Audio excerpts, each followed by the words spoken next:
చూడొచ్చు ఒకసారి. ఏపీకి ఫండింగ్, తెలంగాణకు పెండింగ్. కేంద్ర కేబినెట్ తాజా నిర్ణయాలతో మరోసారి బయటపడ్డ విపక్ష. మన పక్కనున్నటువంటి ఆంధ్రప్రదేశ్ రాష్ట్రానికి పెద్ద మొత్తంలో కేంద్ర ప్రభుత్వం ఫండింగ్ చేస్తుందంట, తెలంగాణకు మాత్రం తెడు చూపుతుందంట. ఎట్లున్నా చూడండి.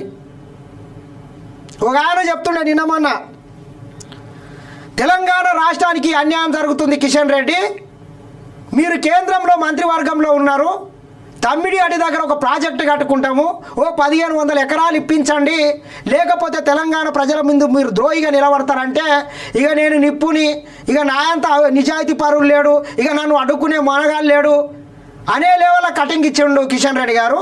కిషన్ రెడ్డి గారు మీకు నిజంగానే మాటకు మాట చెప్పకం కాదు, అది ఏం మోతపడతనం కాదు, మీకు నిజంగానే నరేంద్ర మోడీ దగ్గర మీకేమన్నా పలుకుబడి ఉంటే, మీకేమన్నా చేతనైతే, ఎందుకంటే కేంద్ర ప్రభుత్వంలో మీరు భాగస్వామిగా ఉన్నారు, కేంద్ర మంత్రిగా ఉన్నారు కాబట్టి చెప్తున్నాం, 1000 కోట్ల నిధులను ఆంధ్రప్రదేశ్ రాష్ట్రానికి ఇచ్చి తెలంగాణ రాష్ట్రానికి తెడ్డు చూపుతుంటే మీరు అక్కడ ఉండి ఏం లాభం చెప్పండి. దీనికి సమాధానం చెప్పారు కానీ మాటకు మాట కింద మాత్రం పడినారా. ఇక నేను ఇది చేసినా అది చేసినా నడికినా పొడిచినా పట్టాలు తిప్పినా ఇక నా అంత సిపాయి లేదని చెప్పుకుంటావు కదా కిషన్ రెడ్డి. ఈ తెలంగాణ రాష్ట్రానికి అన్యాయం జరుగుతుంటే నీవు ఎందుకు మాట్లాడతలేవు? రాజీనామా చేయి, మళ్ళొక్కసారి అన్ని పార్టీలు నీ మీద అభ్యర్థిని కూడా పెట్టకుండా ఎన్నుకుంటాం. కేంద్ర ప్రభుత్వం తెలంగాణ రాష్ట్రం మీద అవలంబిస్తున్నటువంటి సవతి ప్రేమకు వ్యతిరేకంగా, ఈ తెలంగాణ రాష్ట్ర ప్రజలకు జరుగుతున్నటువంటి అన్యాయాన్ని వ్యతిరేకంగా నరేంద్ర మోడీ గారి ఇంటి ముందు ధర్నా చేయండి. ఎందుకు ఏడో సుతం అది మాత్రం చేయరు కానీ అడుగులకు మడుగులు ఒత్తుతారు అన్నట్లా. చూడండి ఒక్కసారి, ఏపీ గుజరాత్ రాష్ట్రాల్లోని మెట్రోలకు ఎడాపెడా అనుమతులంట. ఎప్పటిలాగే హైదరాబాద్ మెట్రో విస్తరణ అంశం పక్కకు, ఏడాది కింద డిపిఆర్, నెలన్నర కింద టేక్ ఓవర్ ఫైల్ పంపిన స్పందన కరువు. అదేవిధంగా గుజరాత్కు, ఆంధ్రప్రదేశ్కు పెద్ద మొత్తంలో నిధులు ఇస్తున్నారట, మెట్రో రైళ్లను విస్తరించుకోవడానికి కూడా అవకాశం ఇస్తున్నారట, కానీ తెలంగాణకు మాత్రం తెడ్డు చూపుతున్నారట. ఎట్లున్నా చూడండి. ఎవనబ్బో సొమ్ము ఒకటిది సోకొక్కడిది అన్నట్లు దక్షిణాది రాష్ట్రాల ప్రజలు కడుపు కాల్చుకొని రూపాయి సీమెల్లాక పోగేసి మనం కేంద్రానికి ట్యాక్సులు కడుతుంటే ఆ పైసలన్నీ కూడా మొత్తం గుజరాత్లో పోయి అంబానీ అదానీలకు దోషి పెడుతున్నారా? ఈ దాని మీద మాట్లాడమంటే మాట్లాడారు. ఇక్కడ నుంచి పేరుకే 2 కేంద్ర మంత్రులు అని చెప్పుకుంటారు, 8 మంది ఎంపీలు ఉంటారు, 8 మంది ఎమ్మెల్యేలు ఉంటారు.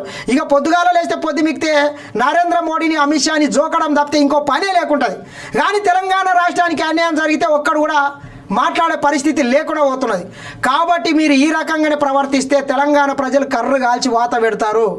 ఇక మేము అధికారంలోకి వస్తాం తెలంగాణలో అని చెప్తారు.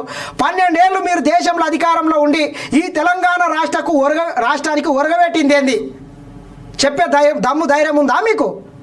2004 నుంచి 2014 వరకు కాంగ్రెస్ పార్టీ అధికారంలో ఉండి ప్రపంచ దేశాలతోని పోటీ పడే విధంగా హైదరాబాద్ని తీర్చిదిద్దిండ్రు. అంతర్జాతీయ ప్రమాణాలతో ఔటర్ రింగ్ రోడ్డుని కాంగ్రెస్ పార్టీ నిర్మించింది. ఇంటర్నేషనల్ ఎయిర్పోర్ట్ని, రాజీవ్ గాంధీ ఇంటర్నేషనల్ ఎయిర్పోర్ట్ని శంషాబాద్లో నిర్మించింది కాంగ్రెస్ పార్టీ. హైదరాబాద్ మహానగరానికి మెట్రో రైలుని ఇచ్చింది కాంగ్రెస్ పార్టీ. మీరేం చేసినారు? ఒక్కటంటే ఒకటి చెప్పుండే. గత 12 సంవత్సరాలుగా ఈ దేశాన్ని ప్రధానమంత్రి నరేంద్ర మోడీ పరిపాలిస్తున్నాడు. హైదరాబాద్లో ప్రపంచ స్థాయి కంపెనీలు ఉన్నాయి, పెద్ద ఎత్తున ఇక్కడ పెట్టుబడులు వస్తున్నాయి, కోట్ల రూపాయలు ట్యాక్స్ కడుతున్నాం మనం కేంద్రానికి. మరి మీరు ఒరగబెట్టింది ఏందో చెప్పే దమ్ము ధైర్యం ఇక్కడ ఉన్నటువంటి బీజేపీ పెద్దలకు ఉందా? ఆలోచన చేయాల్సినటువంటి అవసరం ఉంది. ఎంతసేపు రేవంత్ రెడ్డి గారి మీద ఎగురులాడకం కాదు, మీ ప్రతాపము, మీ దమ్ము ధైర్యం ఏమన్నా ఉంటే నరేంద్ర మోడీ దగ్గర, అమిత్ షా దగ్గర చూపుండే. 4 నిధులు వస్తాయి, 4 ఓట్లు వస్తాయి, 4 సీట్లు వస్తాయి, అంతేగాని చిల్లర మల్లర కథనాలు చేస్తా అంటే మాత్రము ఊరుకునే ప్రసక్తే ఉండదు. మీరు గుర్తుపెట్టుకోండి. RRRకు ఫైనాన్షియల్ క్లియరెన్స్ కూడా పెండింగేనంట. ఇరిగేషన్ ప్రాజెక్టుల విషయంలోనూ సహాయ నిరాకరణ. ఇప్పటికే పాలమూరు ప్రాజెక్టు DPR వెనక్కి.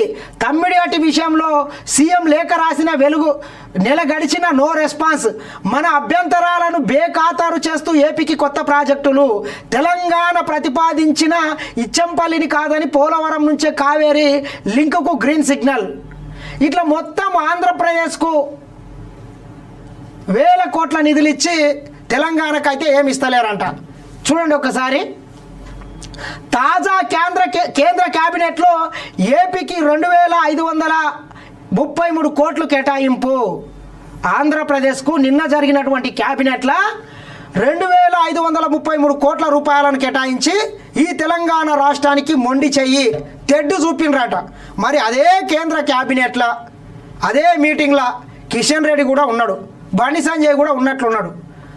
మరి తెలంగాణ రాష్ట్రానికి కూడా వాళ్ళకు 2000 కోట్లు 2500 కోట్లు ఇచ్చినప్పుడు తెలంగాణ రాష్ట్రానికి కూడా 1000 కోట్లని ఇవ్వండి అని చెప్పి అడగొచ్చు కదా. ఏం పోతుంది? అడిగితే అమ్మన్న పెట్టదంట. ఓ సామెత ఉన్నది, అడిగితే ఏం పోతున్నది అంటే ఏమన్నా ఇక్కడ నిధులు వస్తే కాంగ్రెస్ పార్టీ అధికారంలో ఉన్నది కాబట్టి రాకూడదు అనేటటువంటి దురుద్దేశంతో పనిచేస్తున్నారు. మీరు ఈ రకంగా చేస్తే మిమ్మల్ని కూడా ఈ రాష్ట్రంలో మీకు కూడా ఇదే గతి పడుతుంది. మీరు ఎందుకు ఓట్లు వేయాలని కూడా ప్రజలు ఆలోచన చేస్తారు. ఖచ్చితంగా చేయాల్సినటువంటి అవసరం కూడా ఉన్నది.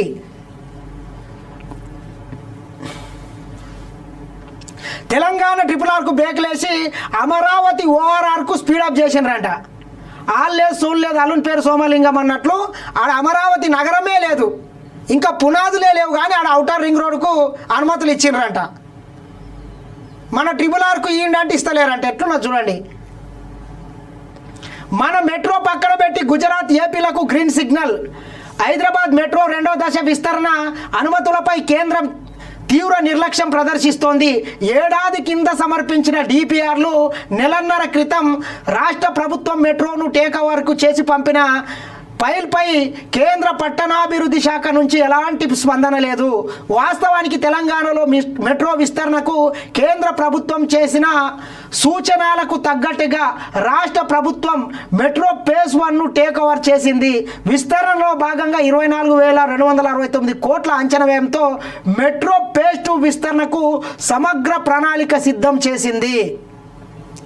ఈ రకంగా మనం ఏం చెప్పినా కానీ వాటిని పట్టించుకోకుండా మొత్తం సమర్పయామి చేసి తెలంగాణకు మొత్తం తెడ్డు చూపి నిధులని మొత్తం గుజరాత్కు ఆంధ్రప్రదేశ్కు బీజేపీ పాలిత ప్రాంతాలకైతే తీసుకుపోతున్నారంట. ఎట్లున్నా చూడండి. ఏదో ఒక సందర్భం వచ్చిన రోజు, టైం వచ్చిన రోజు తెలంగాణ ప్రజలు కూడా బీజేపీకి ఇదే గతి పట్టిస్తారు. ఒకసారి చెప్పండి మిత్రులారా.